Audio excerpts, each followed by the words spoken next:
নমস্কার। বিশ্ব সংবাদ কেন্দ্র উত্তরবঙ্গের পক্ষ থেকে আজকের পডকাস্টে আপনাদের স্বাগত জানাচ্ছি।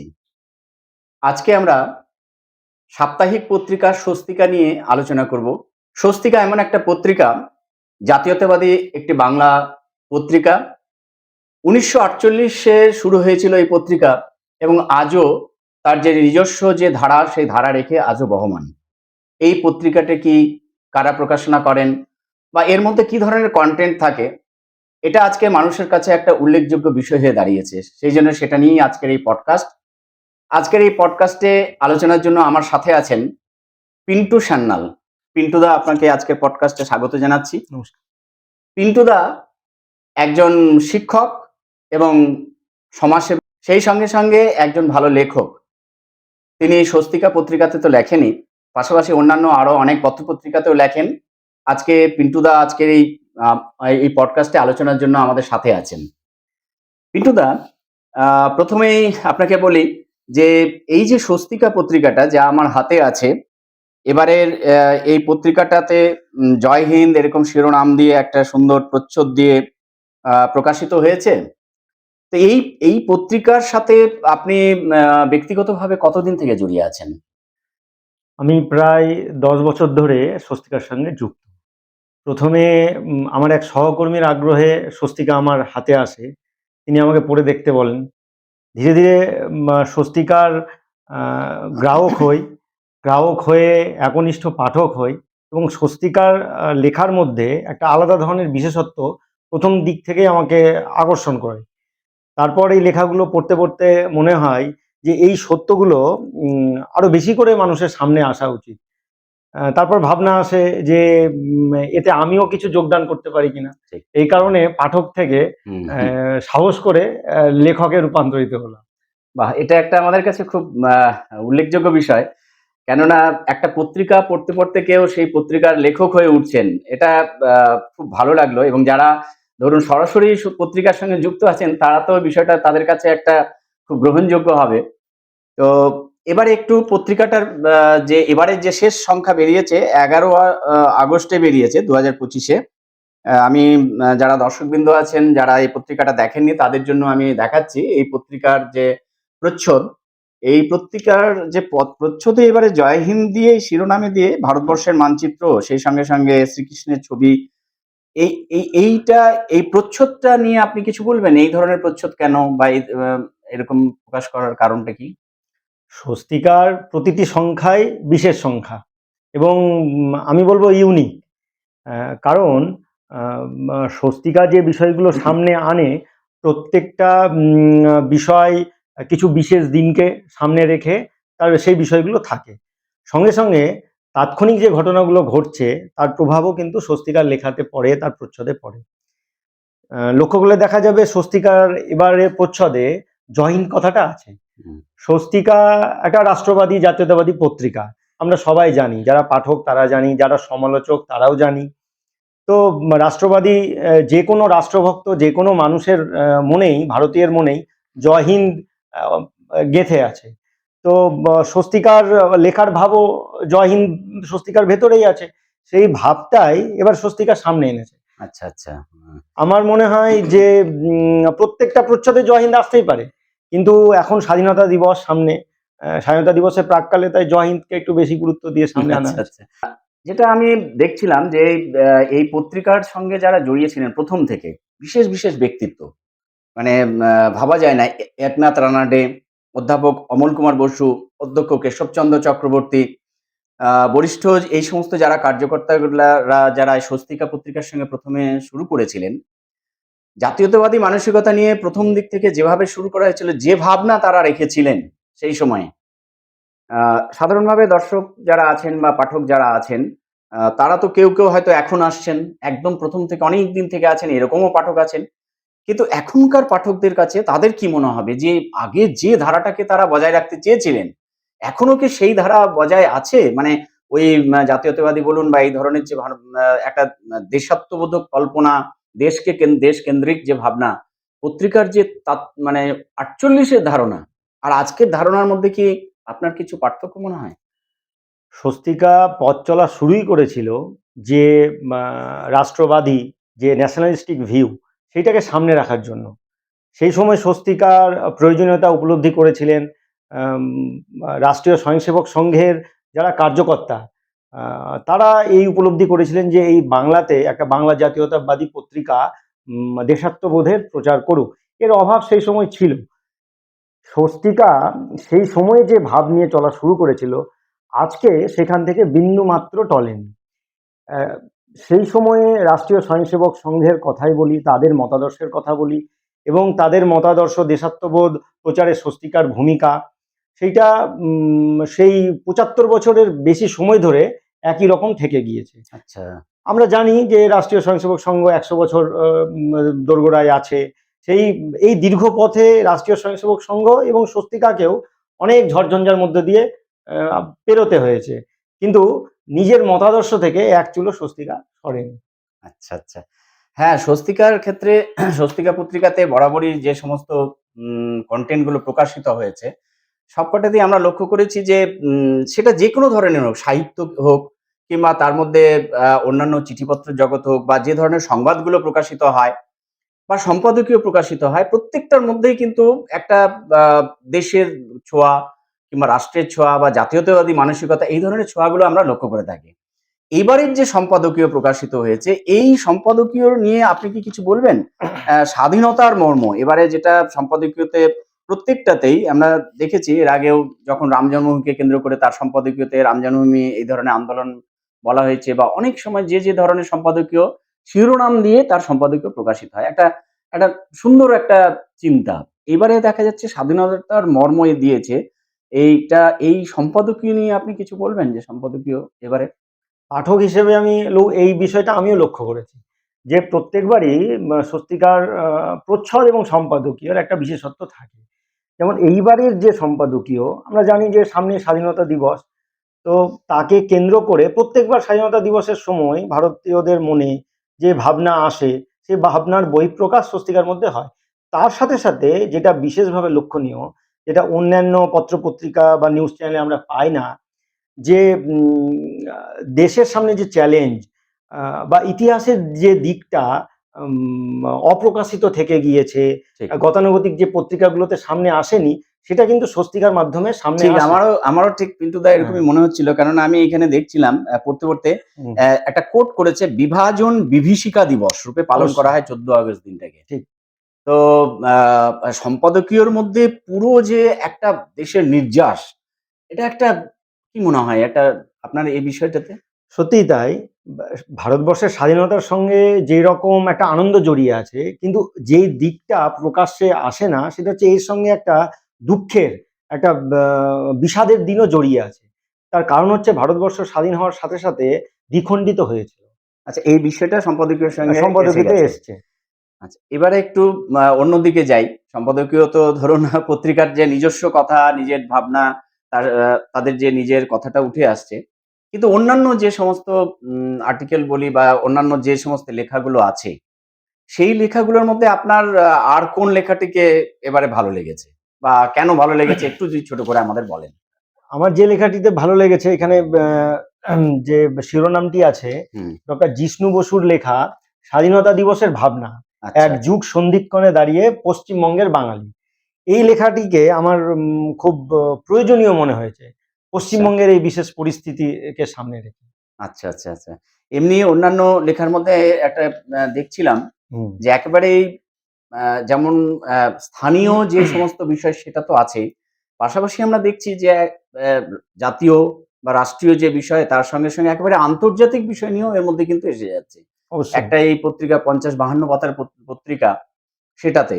তো এখানে যেমন দেখলাম যে ওই আ ট্রাম্পের বিষয় যেটা ব্রিক্স কি ট্রাম্পের ঘুম কেড়ে নিচ্ছে? অশ্বিনী মহাজনের এরকম লেখা আছে বা দেশ রক্ষায় যে নৌবাহিনীর যে ভূমিকা সেগুলো আছে। তো এই ধরনের কোন বিভাগগুলো এর মধ্যে রাখা হয়েছে? কোন দিকটাকে লক্ষ্য রাখা হয়েছে বিশেষ করে? দেখুন, স্বস্তিকা যে বিষয়গুলো লেখা থাকে, দেশের বিষয়ের সাথে সাথে স্বাভাবিকভাবে একটা দেশ তো আর বিশ্বের অন্যান্য দেশের থেকে একদম বিচ্ছিন্ন হয়ে বা আন্তর্জাতিক ক্ষেত্রে যেগুলো বিষয় হচ্ছে, সেগুলো না জানলে চলে না। সেই কারণে দেশের বিষয়ের সাথে সাথে আন্তর্জাতিক বিষয়গুলো আসবে, এটা স্বাভাবিক। ওই কারণে আর তার সাথে সাথে যেহেতু বাংলা পত্রিকা, বাংলা জাতীয়তাবাদী পত্রিকা, এই কারণে পশ্চিমবঙ্গের যে বিষয়গুলো দেশাত্মবোধ জাগরণের ক্ষেত্রে এবং দেশাত্মবোধের বিরোধিতা, সেই বিষয়গুলো পাঠকদের কাছে পরিষ্কার হওয়া জরুরি।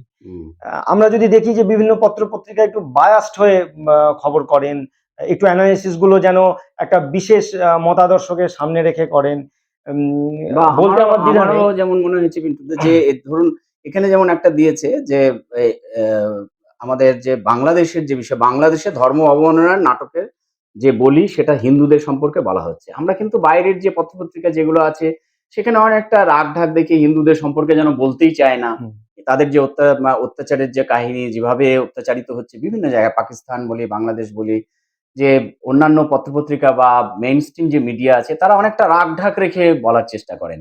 তো এখানে এই ধরনের বিষয়গুলোকে যেমন ১৬ই আগস্ট ১৯৪৬ এর যে হিন্দু নিধনের যে বিষয়, সেগুলোকেও আনা হয়েছে। অবশ্যই। তো এটা মানে আপনার কি মনে হয় যে কেন এই ধরনের আর্টিকেল গুলোকে এখানে সামনে নিয়ে আসা হচ্ছে? একটা বিষয় দেখতে হবে, স্বস্তিকা যে বিষয়গুলো আজকে সামনে আনছে সেটা বিগত ৭৫ বছর ধরে সামনে আনছে। এখন হিন্দুত্বের বিষয়গুলো আমরা সোশ্যাল মিডিয়া বলি বা কিছু কিছু সংবাদ মাধ্যম, সর্বভারতীয় সংবাদ মাধ্যমে আমরা কিন্তু জানতে পারি এবং মানুষ এগুলোকে গ্রহণ করছে হুম, এবং সত্যের কাছে আসছে। তারাও কিন্তু এটা প্রচার করছে নিজে থেকে। স্বস্তিকার প্রথম দিন থেকে এটা করছে, এটা কিন্তু খুব সাহসী পদক্ষেপ ছিল এবং এগুলোকে একটা সময় উপহাসের বিষয় করে দেখা হয়েছে। খুব আজ সুন্দর একটা কথা কিন্তু আজ আপনি আর সেই বললেন যে বিষয়টি নেই। মানে সত্যের কাছাকাছি নিয়ে আসা। হুম, সত্যি তাই আমরা এরকম দেখেছি যে অনেক রাগঢাক যে বিষয়গুলোকে বলা হয় সেখানে এখানে খোলাখুলি কিন্তু বিষয়গুলো বলা সবার হচ্ছে জানার জন্য বলা হয়। একদম। অর্থাৎ একটা স্বস্তিকা পত্রিকায় কিন্তু আমারও মনে হয়েছে যে একেকটা দলিল মানে এটাকে সংরক্ষিত রাখা যায়। যারা পড়াশোনা করেন, গবেষণা করেন বিভিন্ন বিষয় নিয়ে তাদেরও বোধহয় এই পত্রিকাটা অনেক সময় অনেক কাজে লাগে বলে আমার মনে হয়। আপনার কি মনে হয়? অবশ্যই। আ পাঠক হিসেবে যদি আমি বলি, স্বস্তিকার কোনো একটি পুরনো সংখ্যা কেউ যদি আগ্রহ করেন আমার কাছে নেওয়ার জন্য বা বর্তমান কোনো সংখ্যা আমি কাউকে পড়তে দিলাম যে এই বিষয়টা জানা জরুরি। কিন্তু আমি কিন্তু সেইটা মনে করে ফেরত নিই। কারণ এইটা যদি তার কাছে থেকে যায় তাহলে আমার কাছে একটা গুরুত্বপূর্ণ দলিল, ঠিক। সেটা আমি হাতছাড়া হবো। এবং শিক্ষক হিসেবে, সমাজসেবী হিসেবে বা একজন দেশবাসী হিসেবে অন্যান্য মানুষের সাথে ইন্টারেকশন করতে হয়, ইতিহাস বা বিভিন্ন বিষয় নিয়ে আলোচনায় যখন যায়, তখন কিছু প্রামাণিক তথ্য আমাদের কাছেও থাকা জরুরি। ঠিক, হ্যাঁ। সেই কারণে স্বস্তিকা কিন্তু খুব গুরুত্বপূর্ণ। ঠিক আমারও এরকম মনে হচ্ছিল। কেননা আপনি যখন এই বিষয়টা বললেনই, আমিও এই পডকাস্ট শুরুর আগে কয়েকটা এরকম আ মনে হচ্ছিল যে একটু দেখি তো পুরনো স্বস্তিকা আমার কাছে কি আছে। তো ঘাঁটতে গিয়ে আমি দেখলাম যে ১৯৮৯ সালের ডাক্তার হেডগয়ারের জন্ম শতবর্ষ সংখ্যা ১৩৯৬ এর এই সংখ্যাটা আছে। মানে এতে ডাক্তারজির সম্পর্কে আরএসএস এর যিনি প্রতিষ্ঠাতা তার সম্পর্কে এত সুন্দরভাবে তার বিশ্লেষণ।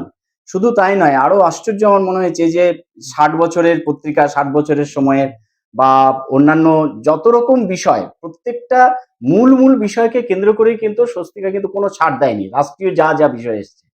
তো একদম। সেগুলোও কিন্তু সত্যি খুবই হ্যাঁ, খুব গুরুত্বপূর্ণ। এখন দেখুন, স্বস্তিকার যে ভাব এবং আমরা জানি এটা এখন প্রকাশ্যে যে রাষ্ট্রীয় স্বয়ংসেবক সংঘ দেশাত্মবোধে উদ্বুদ্ধ আম আ স্বেচ্ছাসেবী মানুষদের সংগঠন। স্বস্তিকা পত্রিকা সেই দেশাত্মবোধেরই প্রকাশ করে। তো সেই না ক্ষেত্রে তো হুম, আপনি রাষ্ট্রীয় স্বয়ংসেবক সংঘের কথা বললেন। তো এই যে আরএসএস এর সঙ্গে তো এই পত্রিকার কি কোনো সম্পর্ক? হ্যাঁ, আমি বললামই যে রাষ্ট্রীয় স্বয়ংসেবক সংঘের যে কার্যকর্তারা তারা উপলব্ধি করেছিলেন। এখানে যখন রাষ্ট্রীয় স্বয়ংসেবক সংঘের কাজ পশ্চিমবঙ্গে ১ম শুরু হয়, তারা বুঝেছিলেন যে একটা পত্রিকা, জাতীয়বাদী পত্রিকা খুব প্রয়োজন। ঠিক, তারাই এই বিষয়ে অগ্রণী ভূমিকা নিয়েছেন। ঠিক। হ্যাঁ, আমাদের দর্শক যারা সুধীবৃন্দ আছেন তাদের জানার জন্যও বলি যে এই পত্রিকার একটা বিষয় হচ্ছে যে আরএসএস কে যখন ব্যান করা হয়েছিল, এই পত্রিকার উপরেও কিন্তু সেই সময়ে কিন্তু জ্ঞান এসছে। সেই হুম, খাড়াটা কিন্তু খাড়া নেমে নেমে এসেছিল। এসছে। এবং শুধু তাই নয় ১৯৯২ সালের যখন রাম জন্মভূমির আন্দোলনকে কেন্দ্র করে যে ধরনের ঘটনা হয়েছিল তখন যে ব্যান হয়েছিল বামফ্রন্ট আমলে, সেই সময় কিন্তু এই স্বস্তিকার যে দপ্তর, পত্রিকার যে দপ্তর সেই দপ্তরেও কিন্তু তালা পড়েছিল। অর্থাৎ অগ্নি পরীক্ষা যেটা রাষ্ট্রীয় স্বয়ংসেবক সংঘকে দিতে দিতে হয়েছে, হয়েছে। স্বস্তিকাকেও সেই একই অগ্নি পরীক্ষা দিতে একই হয়েছে। ধরনের পরীক্ষা দিতে চলে আসতে হয়েছে। খুব সুন্দর বলেছেন। আর এমনি অন্যান্য যে বিষয়গুলো এখানে রাখা হয়েছে, আমরা দেখেছি নিয়মিত কিছু বিভাগও এর মধ্যে আছে। যেগুলো আ মেয়েদের বিষয় যেমন আছে, মহিলাদের বিষয় আছে। পাশাপাশি যত রকম সমাচার আছে, সেই সমাচারগুলোও এখানে হয়েছে। তো আপনার অন্য আর কোন বিষয়টা এখানে খুব গুরুত্বপূর্ণ মনে হয়েছে যে এটা খুব ভালো? বিশেষ যেম করে এই শেষ সংখ্যাটাকে যদি উল্লেখ করি, কারণ এটা নিয়ে আমরা আলোচনা করছি। যেমন চিত্রকথায় বিভিন্ন বিষয়, বিভিন্ন মনীষীদের জীবনী খুব সহজেই যাতে শিশুদের পাঠের উপযোগী করে হুম। আম আ পেশ করা যায়, ঠিক সামনে এবারে আনা যায়। গল্পকথায় ডাক্তারজি হ্যাঁ, এটা আপনারা এইটা বলেছেন। আছে। তো শিশুদের উপযোগী বিষয়গুলো আনে। এমন নয় যে স্বস্তিকা শুধুমাত্র প্রাপ্তবয়স্কদের পাঠের জন্যই। শিশু কিশোররাও কিশোরদের বিভাগ আছে, তারাও এই বিষয়গুলো দেখতে পারে। হুম। আমার এখানে পত্রিকায় এরকম স্বস্তিকার যে ৭৫ বছরের সংখ্যা, এই ৭৫ বছরের সংখ্যা আমি দর্শক মণ্ডলীর জন্য এটা দেখাচ্ছি। এই সংখ্যাতেও কিন্তু আমার যেটা মনে হয়েছে এত সুন্দরভাবে বিভিন্ন যে লেখাগুলোকে সাজানো হয়েছে, যেন মনে হয় যে আ শুধুমাত্র এই পত্রিকার পড়ার জন্য নয়, নিজের যদি ব্যক্তিগত যে আমার অন্যান্য ক্ষেত্র আছে যেখানে অনেকেই অনেক রকম কাজ করেন। কেউ সামাজিক কাজের সঙ্গে থাকেন, কেউ অর্থনৈতিক কাজের সঙ্গে যুক্ত থাকেন, কেউ রাজনৈতিক কাজের সঙ্গে যুক্ত থাকেন, কেউ সাহিত্যের সঙ্গে যুক্ত থাকেন। তারাও কিন্তু তাদের যে বিভিন্ন বিষয়গুলো আছে, সেই বিষয়কেন্দ্রিক আর্টিকেলও কিন্তু এর মধ্যে আমরা একদম, লক্ষ্য একদম। করি এবং সেখান থেকে কিন্তু তারা রেফারেন্স নিতে পারে। রেফারেন্স নিতে পারেন। একটা বিষয় আমি বলবার জন্য আগ্রহ করছি যে আমরা তো এটা জানি যে স্বাধীনতার পর এই দেশের শিক্ষা ব্যবস্থায় একটা বিশেষ মতাদর্শকে চাপিয়ে দেওয়া, ঢুকিয়ে দেওয়া বা কিছু সত্য যাতে অপ্রকাশিত থাকে তার একটা চেষ্টা করা হয়েছে। ওই কারণে আমরা হয়তো যে বিষয়ে পারদর্শী হই না কেন, কিছু জিনিস কিছু তথ্য যা জানা উচিত প্রত্যেক দেশবাসীর সেগুলো আমাদের আড়ালেই রাখা হয়েছে। আমরা জানতে পারিনি। তো এই বিশেষ করে ৭৫ বছরের যে সংখ্যাটি এবং স্বস্তিকার অন্যান্য সংখ্যাও যে বিষয়গুলো সামনে আনে, তখন মনে হয় আমি যা পড়েছি, জেনেছি, যে বিষয়ে আমি পারদর্শী হই না কেন, সে ইতিহাস হতে পারে, দর্শন হতে পারে, স্বস্তিকা যেন তার সঙ্গে আরো কিছু যোগ করে। আর কিছু যুক্ত করতে চাই। শিক্ষক হিসেবে ঠিক। তো এদিক থেকে আমি খুব বেশি উপকৃত হয়েছি এবং আমি বলব প্রত্যেক শিক্ষকের বিশেষ করে স্বস্তিকা কিন্তু পড়া উচিত। ঠিক। এই স্বস্তিকা পত্রিকাটা আমাদের কাছে আ যখন যায়, এবার দর্শক মণ্ডলীর যারা আছেন, যারা হয়তো এই স্বস্তিকা পত্রিকা পাননি, যাদের হাতে এখনো পৌঁছয়নি। তো আপনি কি তাদের উদ্দেশ্যে কিছু বলবেন? যারা নতুন কিছু পাঠক যদি আসতে চান, তারা কেন আসবেন? এই পত্রিকাটা কেন পড়বেন? অবশ্যই কেন পড়বেন? উম এতক্ষণ পর্যন্ত আমরা যে তথ্যগুলো দিলাম তার ভেতরেই উত্তর আছে। যে প্রত্যেকেই তো প্রত্যেক দেশবাসী নিজের দেশ সম্পর্কে এবং সমসাময়িক বিষয় সম্পর্কে জানতে চান। কিন্তু সেই বিষয়গুলো সম্পর্কে দৃষ্টিভঙ্গি কি হওয়া উচিত? অ্যাম আ দেশের শাসন ব্যবস্থায় যারা আছেন তারা কোনো সিদ্ধান্ত কেন নিয়েছেন? এই নিয়ে তো প্রশ্ন হয়। এই প্রশ্ন বিভিন্ন সংবাদপত্র, নিউজ চ্যানেলে আমরা তার উত্তরও পাই। কিন্তু দেশাত্মবোধের দৃষ্টিকোণ থেকে সেই উত্তরটা কি হবে সেটা কিন্তু স্বস্তিকা পড়লেই জানা যাবে। আর তার সাথে, সাথে যে অতীত, এই যে এখন যেরকম আমরা আলোচনা করলাম যে স্বাধীনতা দিবসের প্রাক্কালে কোন বিষয়গুলো আমাদের বেশি করে জানা উচিত এবং মানুষের মধ্যে আসা উচিত। সেই বিষয়গুলো কিন্তু স্বস্তিকাতে আছে। তো এই তাই শেষ করার আগে স্বস্তিকা পড়া অন্তত উচিত। আরেকটা বলি, মানে দর্শক পাঠক যারা আছেন, যারা হয়তো এখনো পর্যন্ত স্বস্তিকাকে দেখেননি, তাদের উদ্দেশ্য বলি যে এই পত্রিকায় যারা লিখেছেন, মানে একদম বিভূতি মানে ভূষণ বন্দ্যোপাধ্যায়, মনোজ বসু, গজেন্দ্র মিত্র, তারাশঙ্কর বন্দ্যোপাধ্যায়, ভবেন্দু ভট্টাচার্য, অপূর্ব কৃষ্ণ ভট্টাচার্য থেকে শুরু করে হিমানীশ গোস্বামী, অদৃশ বর্ধন, এইরকম মানে রাধেশ্যাম ব্রহ্মচারী আছেন। রাধেশ্যাম ব্রহ্মচারী, সব্যসাচী কর্নেল সব্যসাচী বাগচি, মানে এমন কোনো দিকপাল নেই যারা এই পত্রিকার সঙ্গে যুক্ত ছিলেন না বা এখনো যারা আছেন।